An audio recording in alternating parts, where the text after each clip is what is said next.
Hi everyone, good morning, welcome to Exam Hunter. So दोस्तों, 17वीं mains आने वाली है और इसमें हम बात करेंगे कि GS2 में स्कोर कैसे लाएं, स्कोर कैसे ज़्यादा करें। मतलब टारगेट यहाँ पर लेके चलना है कि 150 प्लस मार्क्स कैसे लाएं, ठीक है। और देखा जाता है कि GS2 में है ना, मार्क्स जो है ना बहुत ही कम उठता है। अगर आप सही से नहीं लिखे होंगे या लेमन लैंग्वेज में लिख के आए होंगे तो अप्रॉक्स आपका 115 से 125 के बीच में ही मार्क्स रहता है, और जिसके कारण क्या होता है, सिलेक्शंस रुक जाता है, ठीक है। उसके अलावा क्या है कि इसके रिगार्डिंग हम एक बुकलेट दिए हैं टेलीग्राम चैनल पर। वहाँ से जाइए, वहाँ से वो बुकलेट को ले लीजिएगा, उसको देख लीजिएगा। इसमें क्या है कि जितने भी बेसिक्स जो क्वेश्चन सब है ना, उसका क्वेश्चन के साथ उसका आंसर भी है, तो आपको काफ़ी हेल्प करेगा। टेलीग्राम का जो लिंक होगा इस चैनल के डिस्क्रिप्शन में डाला होगा, ज्वाइन कर लीजिएगा, BPSC एग्जाम हंटर के नाम से, ठीक है। तो देखो, GS2 में मेरा जो मानना है, जो मेरा एक्सपीरियंस है, उसमें 3-4 चीज़ फॉलो करना होता है। जैसे GS2 में क्या है कि आपका सेक्शन 1, ठीक है ना, वो आ गया आपका पॉलिटी। सेक्शन 2 ये आ गया इकोनॉमिक एंड ज्योग्राफी, ठीक है। सेक्शन 3 ये हो गया आपका साइंस टेक, ठीक है ना। तो अगर हम एवरेज मार्किंग देखें तो तीनों सेक्शन में सबसे ज़्यादा मार्क्स जो उठता है ना, वो साइंस टेक में उठता है। काफ़ी स्कोरिंग होता है, इसमें नंबर ज़्यादा उठता है। उसके बाद आपका आता है इकोनॉमिक ज्योग्राफी, लास्ट में आता है पॉलिटी। मतलब पॉलिटी के क्वेश्चन जो होते हैं वो लो स्कोरिंग होते हैं, तो इस बात को ध्यान रखना है।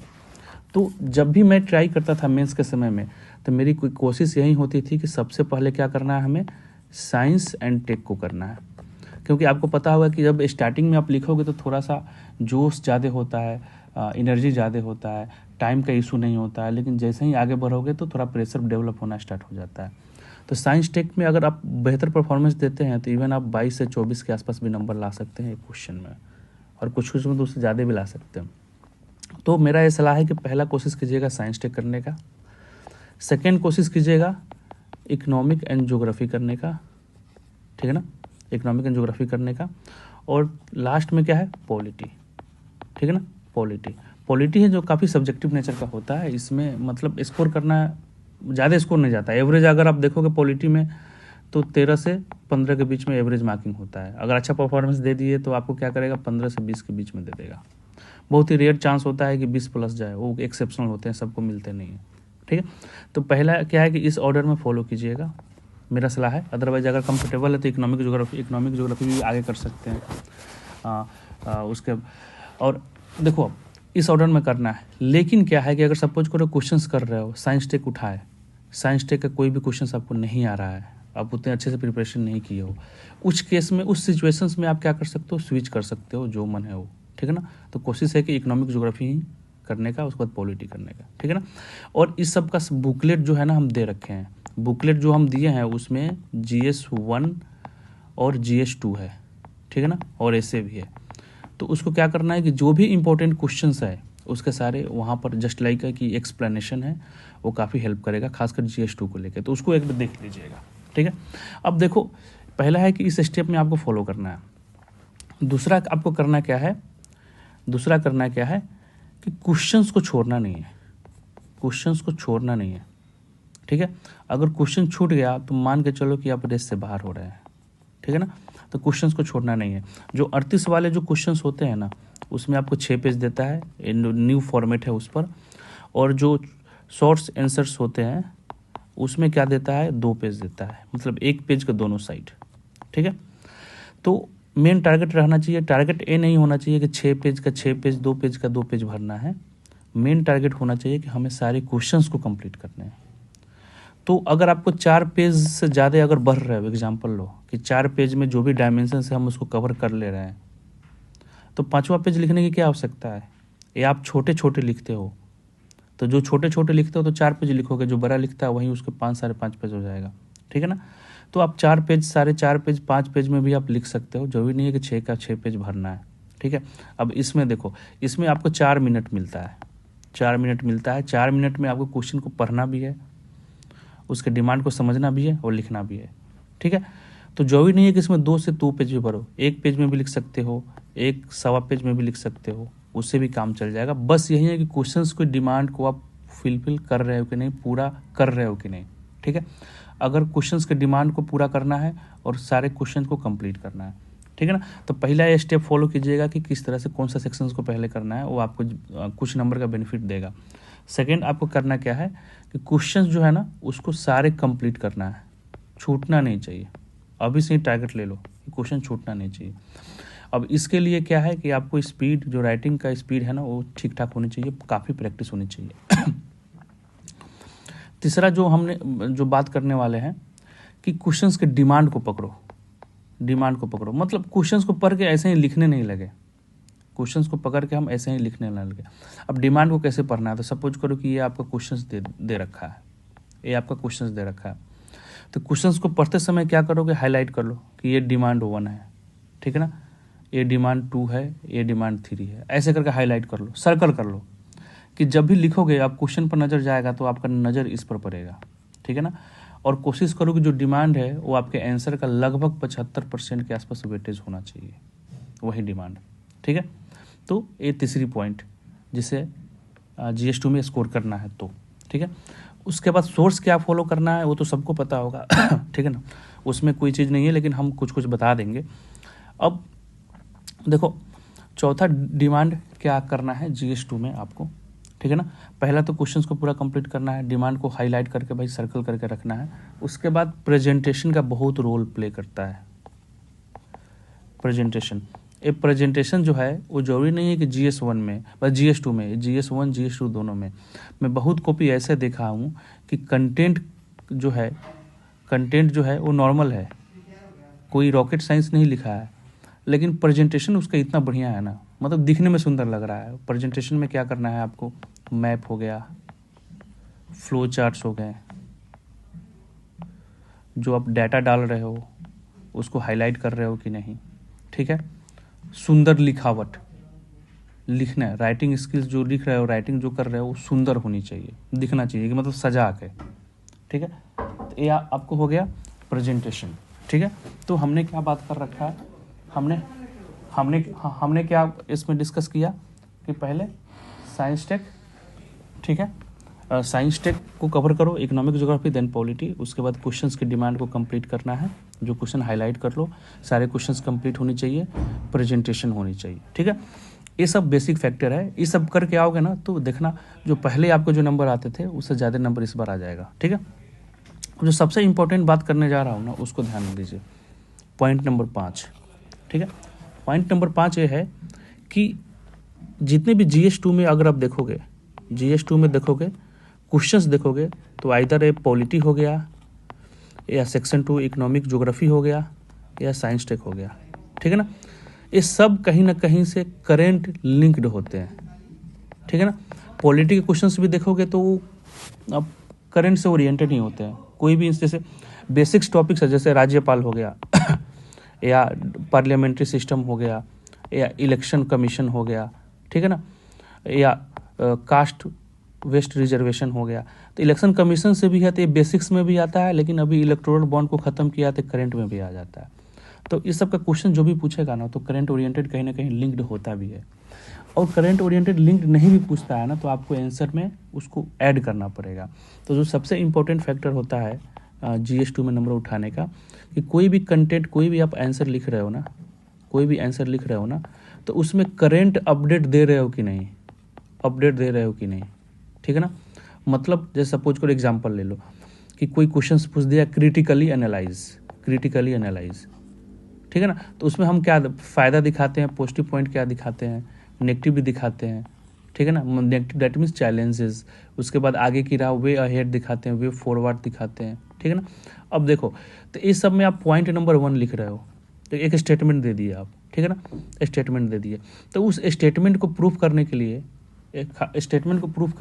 आपको एग्जाम्पल्स कोट करना बहुत ही ज़रूरी है, ठीक है।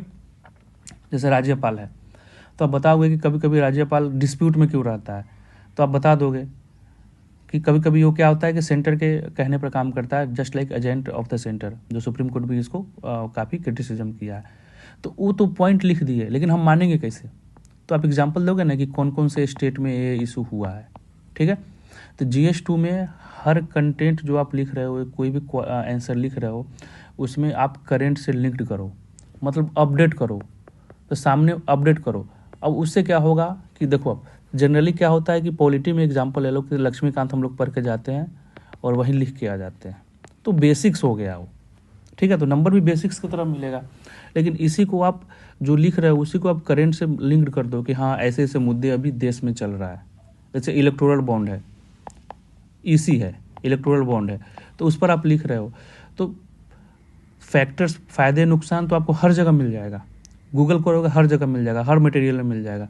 लेकिन अगर नुकसान हो रहा है या फ़ायदे हो रहा है, जैसे इलेक्टोरल बॉन्ड को बोला जाता है कि एक तरह से क्या है कि करप्शन का जरिया है, पता नहीं लगता है, पता नहीं लगता है कि कौन फंडिंग दे रहा है, कौन फंडिंग नहीं दे रहा है, ठीक है ना, ये पता नहीं लगता है। तो भाई बताओगे ना कि भाई इतने रुपए इस पॉलिटिकल पार्टीज़ को मिला है एज पर इलेक्शन कमीशन, लेकिन उसका सोर्स अननोन है। आप डायरेक्ट स्टेटमेंट लिख दिया और यहाँ पर कोई है जो एग्जाम्पल्स लिख के दे दिया, तो स्वाभाविक सी बात है कि इसको ज़्यादा नंबर मिलेगा, ठीक है।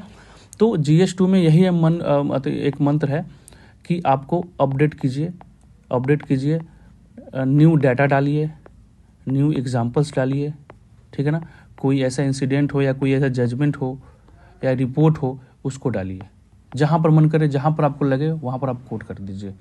और जो जब भी डाटा डाल रहे हैं ना, तो हमेशा उसका सोर्स लिखिए, या जजमेंट डाल रहे हैं तो सोर्स लिखिए, कि लगे कि आपके जो डाटा है या जो है वो ऑथेंटिक है, वो उस पर कोई अपने मन से लिखा नहीं गया, ठीक है। तो ये जो 5 प्रिंसिपल्स है ना,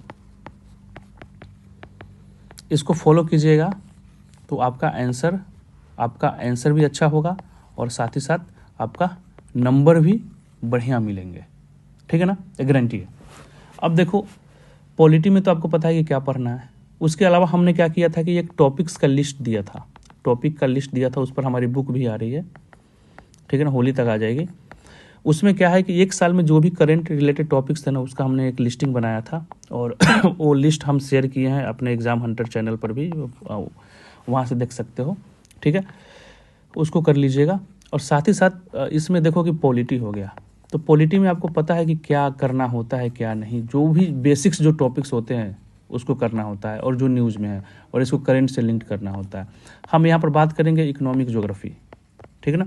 तो ज्योग्राफी में अगर आप देखोगे तो कुछ बेसिक्स जो टर्म्स है ना वो पूछने लगे हैं, जैसे 68वां में पूछ दिया था ओशन डाइपोल मूवमेंट, 69वां में पूछ दिया था इंडियन मानसून। तो हो सकता है कि अभी लाल नीना, अल नीनो ये सब पूछ दे या सुनामी पूछ दे।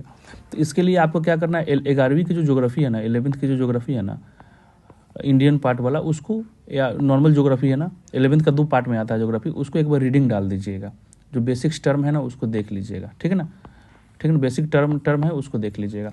अब मेन आ गया इकोनॉमिक सर्वे। वैसे इकोनॉमिक कहाँ से होगा, तो इसका एक ही रामबाण है कि बिहार का जो अभी इकोनॉमिक सर्वे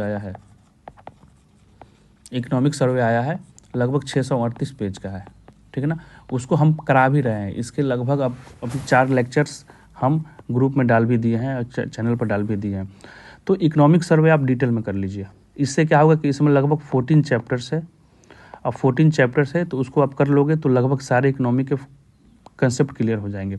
और इकोनॉमी का जो भी सवाल होता है ना, बिहार क्या करता है, बीपीएससी वो बिहार सरकार से लिंक्ड करके ही पूछता है, बिहार गवर्नमेंट से उसको लिंक्ड करके ही पूछता है। तो ये आपके लिए काफ़ी बेनिफिट होने वाला है। जैसे इसमें कुछ चैप्टर है, पहला 2 चैप्टर आपको डाटा देगा आपको इकोनॉमिक सर्वे का, जो आप इस्तेमाल कर सकते हो अपने एग्जाम में। तीसरा चैप्टर काफ़ी इंपॉर्टेंट है, एग्रीकल्चर एंड एलाइड सर्विसेज, ठीक है ना, एलाइड सेक्टर्स, ठीक है ना, इसके बारे में हम लोग डिटेल में पढ़ लिए हैं। इसके बाद जो इंपॉर्टेंट चैप्टर है इंटरप्राइजेज, जिसमें इंडस्ट्री वगैरह के बारे में पढ़ना है। इसके बाद इसमें इंपॉर्टेंट चैप्टर है इंफ्रास्ट्रक्चर, ठीक है ना। तो इस सबको आप डिटेल में देख लीजिएगा। इकोनॉमिक सर्वे को पढ़ना मस्ट, अगर नहीं पढ़े हैं तो करना स्टार्ट कर दीजिए, या हम वीडियो दिए हैं उसको, उसमें नोट्स बनवाए हैं उसको कर लीजिए। उसके अलावा आपको क्या करना है, बजट और इकोनॉमिक सर्वे इंडिया का, और बजट इंडिया और बिहार का, इसको कुछ नहीं करना है। कहीं से आपको समरी मिल जाता है 2-4 पेज का, तो उसको बस कर लीजिए, ठीक है, उससे ज़्यादा करने की ज़रूरत नहीं है, ठीक है। साइंस टेक को कैसे हम क्लियर करें, ठीक है। तो साइंस टेक में क्या है कि इस पर देखोगे तो हमने 17-18 क्या कर दिया है, लेक्चर्स हमने ग्रुप में डाल दिया है। उसको देख लीजिएगा, लगभग सब चीज़ उसमें कवर कर रखा है। साइंस टेक में क्या है कि प्रीवियस ईयर क्वेश्चंस देखो, ठीक है, उसके कुछ बेसिक्स टॉपिक्स उठाओ, जैसे नैनोटेक हो गया, बायोटेक हो गया, स्पेस टेक्नोलॉजी हो गया, कंप्यूटर से भी क्वेश्चंस पूछा जाता है, ठीक है। उसके बाद कभी कभी पूछ देता है लगभग कि जो साइंस एंड टेक का इस्तेमाल इन वेरियस सेक्टर्स, ठीक है ना, तो ये सब आपको मिल जाएगा। इस पर हम डिटेल में हम आपको लेक्चर करा दिए हैं, उसको देख लीजिएगा, काफ़ी बेनिफिट होगा, ठीक है। साथ ही साथ जो हम टॉपिक दिए हैं साइंस एंड टेक का, उसको डिटेल में देख लीजिएगा, जो 1 साल में न्यूज रहा है। जैसे अभी गगनयान हो गया, वो स्पेस टेक्नोलॉजी या इसरो से आपको क्वेश्चन पूछा जा सकता है। क्वांटम हो गया, ठीक है ना। उसके बाद अभी AI चल रहा है, तो AI पर ऑलरेडी हम पढ़ा चुके हैं। तो ऐसे ऐसे करके जो टॉपिक हाईलाइटेड है ना, एक बेसिक्स टॉपिक्स PYQ से मिल जाएगा, और करंट टॉपिक हम ऑलरेडी बता चुके हैं, इस चैनल पर वीडियो है और उसका PDF डाल चुके हैं ग्रुप में, उससे देख लीजिएगा, तो आपको काफ़ी हेल्प हो जाएगा, ठीक है ना। तो ऐसे कीजिएगा तो आपको GS2 में काफ़ी अच्छा नंबर मिलेगा। बस 5 प्रिंसिपल्स जो है, ठीक है ना, उसको ध्यान रखिएगा, जो हम यहाँ पर आपको बताए हैं, अगर GS2 में आप स्कोर ज़्यादा करना चाहते हैं तो, ठीक है। तो आई होप तैयारी सही से चल रही होगी, अच्छे से प्रिपरेशन कीजिए और उम्मीद करते हैं कि सफलता आपको मिलेगी। Thank you so much.